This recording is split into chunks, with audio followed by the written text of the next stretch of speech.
When the sun shines on Southend West, politics is pushed backstage. The staple seafront diet features cockles, winkles and jellied eels for day-tripping Londoners, windsurfing and yachting for yuppies, and some still seek a living from the sea. Bottlenecked Leigh-on-Sea and its more widespread neighbour Westcliff see themselves as the more elegant end of Southend. Southend West was always a safe Tory seat, but now finds itself high on the Alliance hit list, with Labour determined not to be squeezed into a poor third this time around. Leafy glades and tree-lined avenues suggest Conservative property values at least, but behind the front this is a popular retirement spot and pensions are a prime issue. Unemployment is high for the South East, and the employed who commute to work on the profitable line to London don't like the ancient rolling stock they've got to put up with.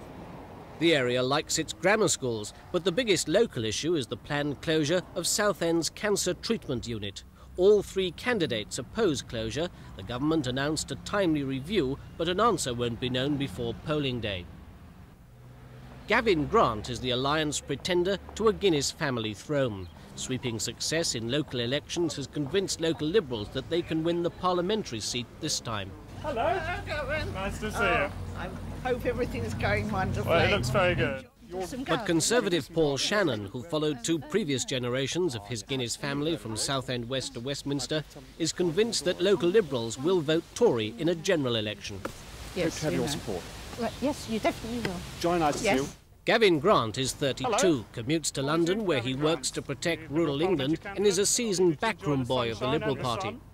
Top of his issues list: Pensions, heating allowances and help for the elderly have been a particularly important issue in this campaign.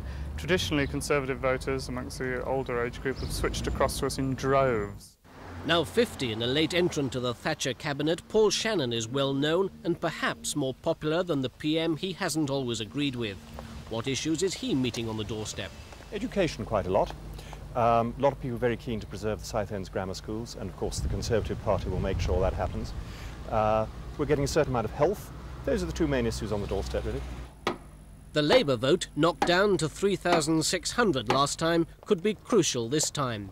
Their new candidate, Angela Smith, is political officer for the League Against Cruel Sports, and at 28, one of Labour's youngest women candidates. Hope you'll be voting Labour this time? Yes, Thanks very much for your support. Thank God, yeah.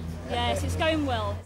She refuses to make predictions, but reports a Labour revival in the constituency. The main issues are those that affect people's everyday lives, like the health service, like education, and most importantly, jobs. There are so many people unemployed in this town. That's a crucial factor when people are deciding how to vote.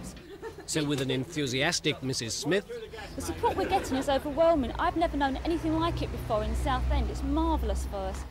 a quietly confident Mr. Shannon, We're not in any way complacent. We're going to go out and fight for every vote, but we're very confident indeed.